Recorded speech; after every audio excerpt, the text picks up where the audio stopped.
So here you go, our top 10 prospect pools. This according to the NHL Network Research Department. The Hawks at number 1, Sharks at number 2, Habs 3, Blues 4, and the Anaheim Ducks rounding out our top 5. The Flames coming in at number 10. Sammy, how do you differentiate these teams and their prospect pools and their pathway? Because we see teams in the NHL, and I think of like the Tampa Bay Lightning, who are perennial powerhouse teams, but always seem to have that next wave of guys coming up through the system. And then other teams out there, they're good, and then they almost have to tank to get good again. How do you kind of weigh where you want to be as an organization these days? Well, you're looking at the top at a couple of teams that have essentially tanked. You know, you look at Chicago and San Jose, the ability to acquire draft picks and build that young prospect base. Now, prospects are only prospects until they become good National Hockey League players. But when I look at the Chicago Blackhawks, Rinzel, this guy is a stud.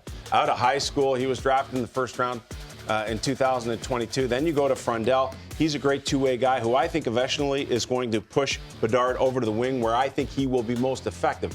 Levshunov, we saw him play some games last year.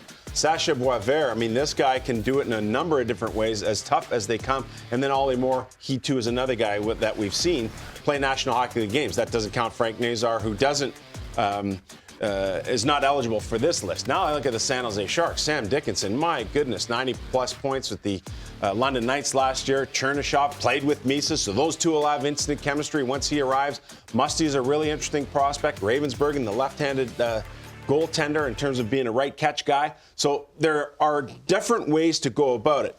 But for the teams that have bottomed out, to get to the top is really difficult. Look at Buffalo. Look how long it's taken Ottawa Senators when they make it last year. Montreal, a little bit shorter of a window. Then you have teams like Washington and St. Louis that have been able to remain in contention, yet still build their prospect base so that there's some sustainability there. So there are a lot of different ways to go about your business here.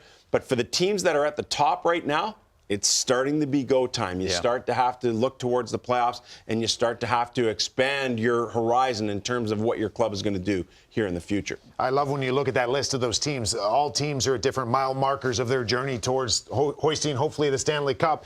It'll be interesting how players fit in, because sometimes, and we've seen it in the past with the New York Rangers, first one that comes to mind with Lafreniere and Kakko, sometimes it's not just automatically going to get your reps right away. So it's about managing these, right? You accumulate picks. Now it's about how we use them. Give them that confidence. Give them that platform to succeed. That's what's on task for these teams. All right, Jason, you get the last word here on the show. What's your take on the prospect pools and where these organizations are at for the future? I'm going to go outside the box just a little bit here, guys, because we always talk about the top end guys, the first round picks, and maybe the second rounders as well. And then it falls off exponentially after that. Like, how many of those prospects are going to become assets that carry value to really build out your organization? And some of the teams like the Washington Capitals, the Tampa Bay Lightning, etc., those are the teams that find diamonds in the rough in the middle of the draft. It gets a lot harder when you draft at the top, but you don't. Your infrastructure falls apart somewhere else later in the process. The Capitals, you look at their list here with Ryan Leonard. You all know about Leonard. Cole Hudson's on the horizon. Unbelievable that he fell in the second round. But look at the name at number 3, Protas. Ilya Protas plays for the Windsor Spitfires, an absolute towering giant of a man.